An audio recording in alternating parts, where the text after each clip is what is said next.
नमस्कार साथियों, डीएफएफटी के ऑनलाइन प्लेटफॉर्म पर आप सबका स्वागत है। हमारी पहचान हमारे सफल छात्र। आज हम भाषा विषय को लेकर चर्चा कर रहे हैं, जो किसी भी परीक्षा के लिए, जो हम सब के लिए बहुत महत्वपूर्ण है। चलिए बात करते हैं उसी विषय को लेकर।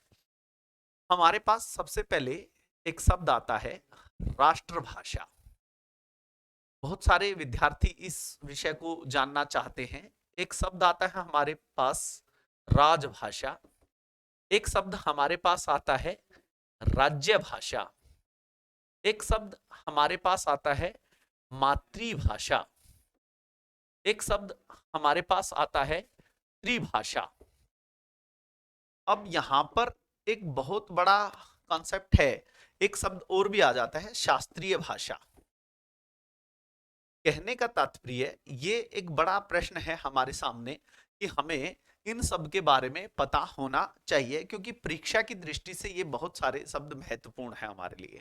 सबसे पहले हमारे सामने एक चर्चा है कि हम जब पढ़ रहे होते हैं तो हमें इन सब बातों की चर्चा होनी चाहिए। कई बार परीक्षक राष्ट्रभाषा विषय को लेकर चर्चा कर रहा होता है। तो परीक्षा में एक बार प्रश्न पूछा कि भारत की राष्ट्रभाषा, तो उसमें उत्तर दे दिया गया कि भारत की कोई राष्ट्रभाषा नहीं है। ठीक है, परीक्षा की दृष्टि से उत्तर हमारा सही हो सकता है, लेकिन एक बात हमें हमेशा ध्यान रखनी चाहिए, क्योंकि आने वाली पीढ़ी हमें इस बात के लिए कभी माफ नहीं करेगी। क्योंकि जब राष्ट्र है तो राष्ट्र की भाषा जरूर होती है, क्योंकि हमारी जो सैद्धांतिक या हम एक सामाजिक परिदृश्य में जब हम चर्चा करते हैं तो राष्ट्र ही सर्वोपरि है। तो राष्ट्र की भाषा है तो राष्ट्रभाषा है। और स्वतंत्रता से पूर्व की पृष्ठभूमि में जब हम जाते हैं तो वहां हमारे सामने जो विषय खड़ा होता है वो राष्ट्रभाषा ही खड़ा होता है, क्योंकि राष्ट्र के एकीकरण में जिस भाषा ने काम किया वो राष्ट्रभाषा है। तो हमें पता होना चाहिए, राष्ट्र यानी कि स्वतंत्रता से पूर्व की पृष्ठभूमि में राष्ट्रभाषा है। हम जब राष्ट्र कवि पढ़ते हैं, चाहे उसमें मैथिली शरण गुप्त का नाम जानते हैं, चाहे हम राष्ट्रीय कवि हम माखनलाल चतुर्वेदी को पढ़ रहे हैं, चाहे हम राष्ट्र कवि के रूप में हम रामधारी सिंह दिनकर को पढ़ रहे हैं, तो राष्ट्रीय जब काव्य चेतना सिलेबस के अंदर लगाई जाती है तो राष्ट्रभाषा भी है। लेकिन ये नहीं कि हमारी कोई राष्ट्रभाषा ही नहीं है।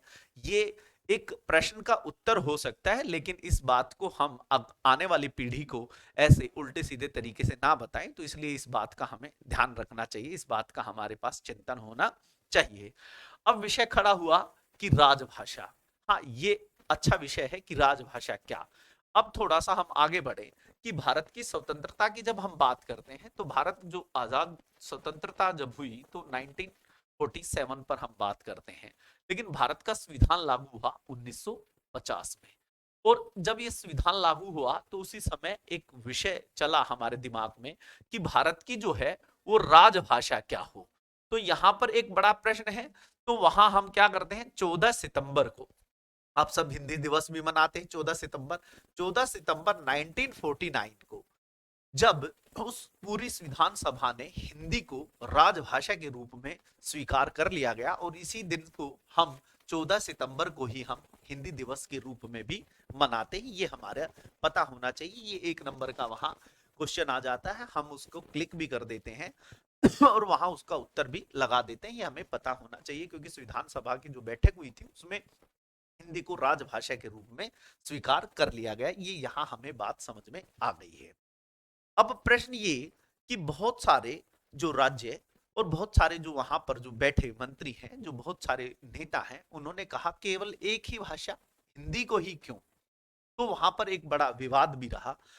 अब हिंदी के साथ एक दूसरी भाषा का भी विकल्प के रूप में रखा गया, और हिंदी के साथ एक दूसरी भाषा को भी रख दिया गया, उसका नाम है अंग्रेजी। अब एक प्रश्न यहां भी खड़ा होता है कि राजभाषा, यदि राजभाषा पढ़ते हैं तो हिंदी, और जब आप सह राजभाषा शब्द आएगा तो सह राजभाषा के रूप में वहां शब्द हो जाएगा हमारे पास अंग्रेजी। तो वहां उत्तर हम देंगे राजभाषा। प्रश्न कहता है तो राजभाषा हिंदी ही है, लेकिन सह राजभाषा के रूप में जब आप पढ़ते हो तो वहां उसका उत्तर अंग्रेजी हमें लगा देना चाहिए। अब यहां एक और बात बहुत महत्वपूर्ण हो जाती है कि कितने वर्ष तक अंग्रेजी। ये भी एक महत्वपूर्ण प्रश्न है। अभी एनवीएस ने भी इस प्रश्न को पूछा था टीजीटी हिंदी में, कितने वर्ष तक हिंदी।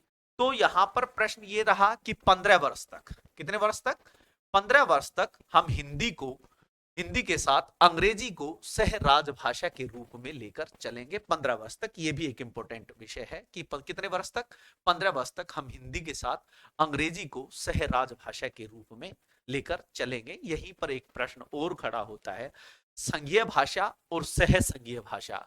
जो भारत है वो राज्यों का संघ है, तो इसलिए संघीय भाषा यदि वहां वो कह रहा है तो संघीय भाषा हमारा हिंदी हो जाएगा।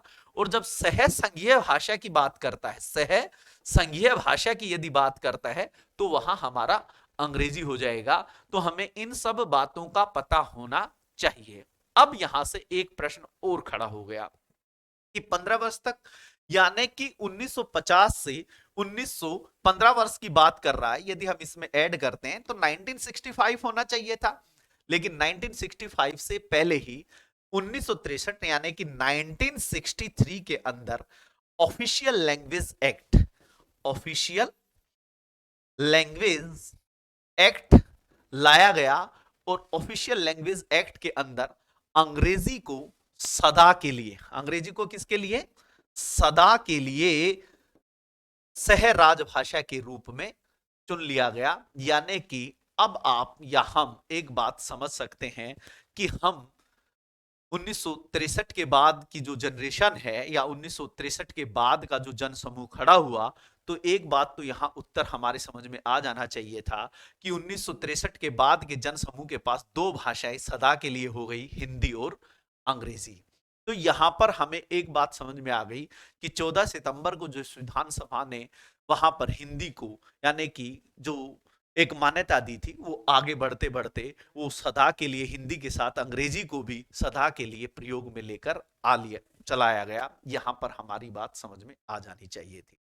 अब आपसे वो कह रहा है कि संविधान में क्या, संविधान में क्या, तो हम ज्यादा लंबी चौड़ी बात ना करें।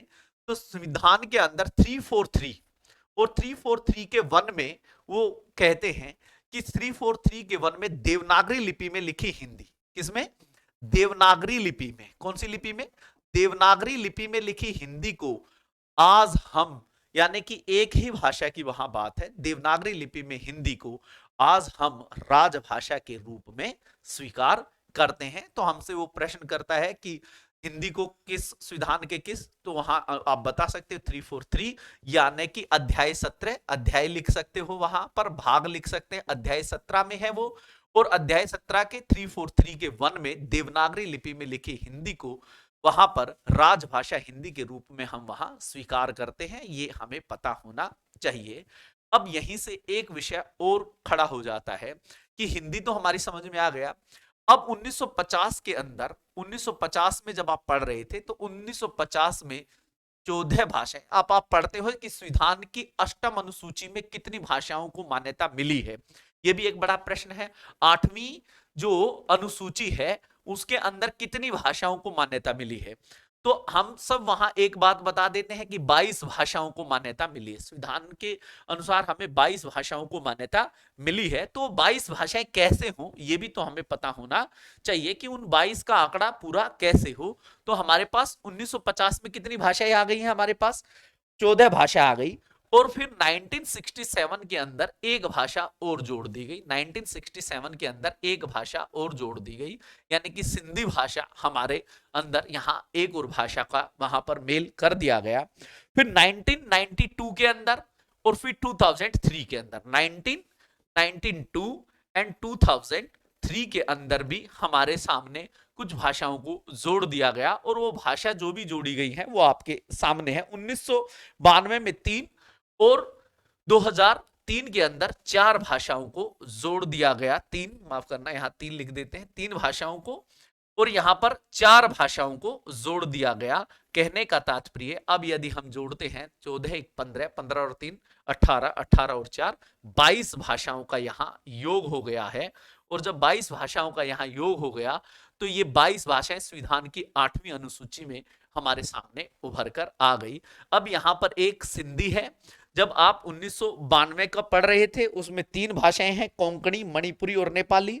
जब 2003 की आप 4 भाषाओं की बात कर रहे हो तो वहां पर बोडो, डोगरी, संथाली और मैथिली भाषाओं की वहां चर्चा वो आपके सामने कर रहा है। कहने का तात्पर्य अब आपकी समझ में आ जाना चाहिए कि संविधान की 8वीं अनुसूची में जो 22 भाषाएं हैं, तो उन 22 भाषाओं में वो चर्चा जो कर रहा है, यानी कि हमें पता होना चाहिए। यहां तक मुझे लगता है कि ये बात आप सबकी समझ में आ गई होगी। हम वापस वहीं चलते हैं, एक बार वापस वहीं चलते हैं कि राष्ट्रभाषा, अभी मैंने आपके साथ चर्चा की कि राष्ट्रभाषा तो राष्ट्र है, तो राष्ट्र की भाषा तो होगी ही होगी, ये तो सीधी बात है।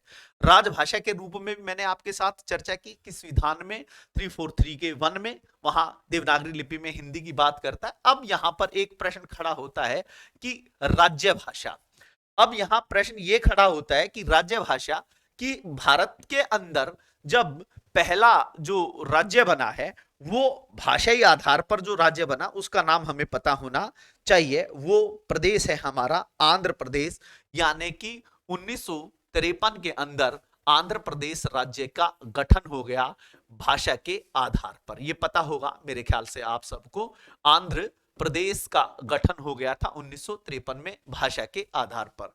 तो कहने का तात्पर्य, एक बात यहां जरूर समझ जानी चाहिए हमें कि जब हम पढ़ रहे थे, तो जब पढ़ते पढ़ते हमारी एक बात तो समझ में आ जानी चाहिए कि जब राजभाषा की बात कर रहा है तो राजभाषा के अंदर हमारे पास हिंदी रह गई और दूसरी 1963 में हमारे साथ सदा के लिए अंग्रेजी को जोड़ दिया गया।